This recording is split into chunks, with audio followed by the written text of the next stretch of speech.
Homophobia is back. Well, it never really went away, of course, but now it's emerging in the guise of progressivism. The rise of gender identity ideology has brought with it many of the old anti-gay tropes, which are now rapidly circulating on social media. So over the past year, I've seen two particularly sinister developments coming from activists online. I'm talking about explicit misogyny and explicit homophobia, the kind of which I haven't seen since I was a child. Now, I've discussed the misogyny aspect many times before on this show, often in relation to the extreme reaction to J.K. Rowling's views on the importance of women's-only spaces for victims of domestic abuse. But today, I want to talk a bit about the homophobia that comes from the same kind of activists. Here are some examples of tweets that I've read. A warning of strong and offensive language coming up. If you're a cis gay man and your sexuality revolves around you not liking female genitalia, I hope you die and I will spit on your grave. I hope gay men who won't date trans men know that they're effing disgusting. Cis gay men are a disease. Cis gay men are truly some of the most grotesque creatures to burden this earth.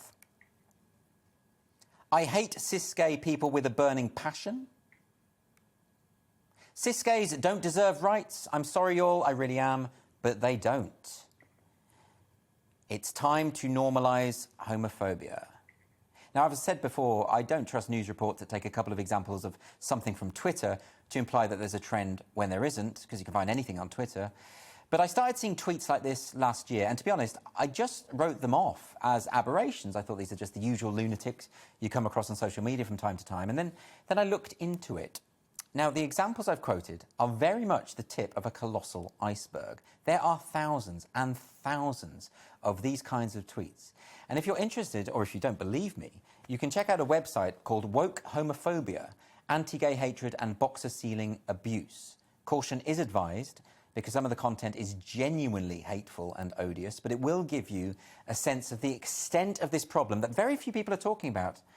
And it's not just a few tweets here and there, and that's why we need to address it. So we've all heard of the glass ceiling. The glass ceiling is a phrase used by feminists to describe the career limitations that women face in a patriarchal system. Now there is what's become known as the cotton ceiling. And the cotton ceiling refers to the barriers that trans people might face in attempting to have sex with women. Cotton here is a reference to underwear, which is why the male equivalent is called the boxer ceiling. If all this sounds confusing, don't worry, you're not alone. By way of explanation, here's a poster that was spotted last year at the University of Liverpool. Genital preferences are transphobic. Now, it really is worth emphasising this is not the opinion of the vast majority of trans people. This is a small contingent of activists who genuinely believe that if you won't sleep with them, you must hate trans people, rather than, having a particular sexual orientation. It really does make about as much sense of accusing gay men of being misogynist because they tend not to have sex with women. And like I say, this wouldn't matter if it was just a few people online making a lot of noise about nothing. But it's not that. The examples are endless. Here's another one. This is someone who thinks that lesbians who don't want to have sex with male-bodied people are bigots. If you're cis and you won't date trans folks, you're a transphobe. Now, if that made you mad, maybe it's your prejudices that you need to probe. No matter the reasons you've got, you're reducing us to when we disrobe. And that kind of thinking ain't sophisticated, it's more like microbes. I know you think you've got good reasons, maybe you do. Trauma's real, it's hard to heal, I'd never say that that isn't true. But transphobia's transphobia, and you won't get a pass when we're through. We're human beings, not sex organs, cis lesbians, I'm talking to you. So according to this activist, you're not homosexual, you're just suffering from trauma. Where have we heard that before? Well, homosexuality was removed from the World Health Organization's list of psychiatric disorders in 1993. But now we're expected to believe that was a mistake.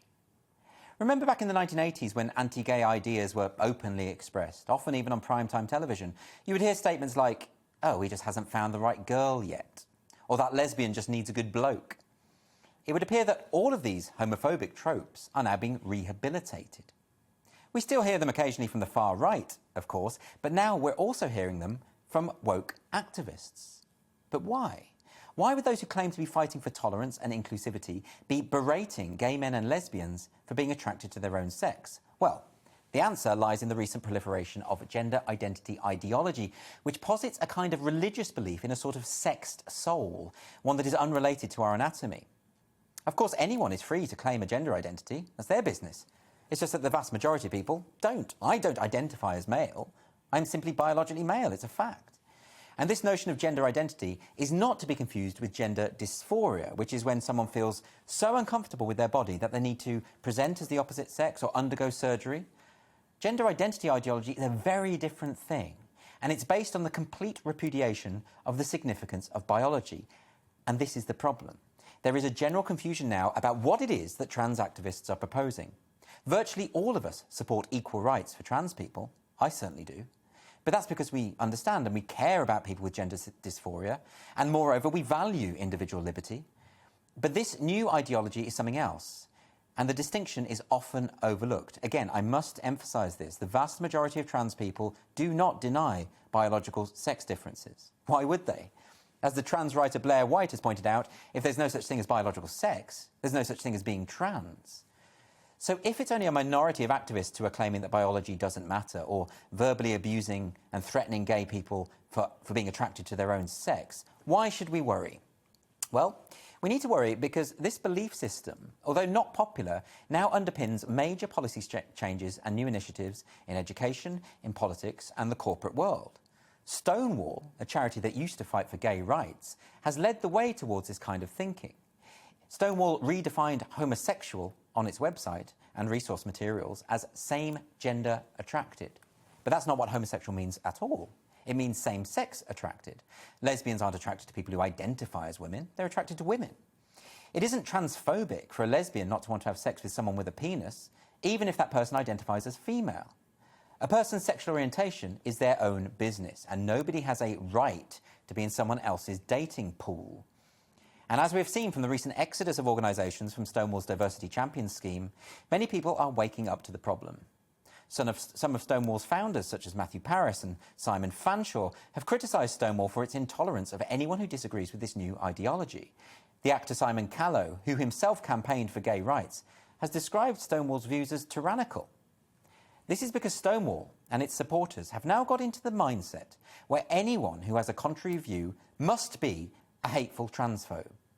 And yet this reaction is completely divorced from reality. These gay campaigners who have known and loved trans people all their lives haven't just turned into bigots overnight. And it's because all criticism is being misrepresented as hate that no progress can possibly be made on this issue. It's also why we're seeing this new form of homophobia become more prevalent, one that dismisses same-sex attraction as bigoted and even a sign of mental illness. And if we want to put a stop to it, we have to be able to have difficult conversations with people who disagree with us. But that can't happen when one side of the argument insists on demonising the other.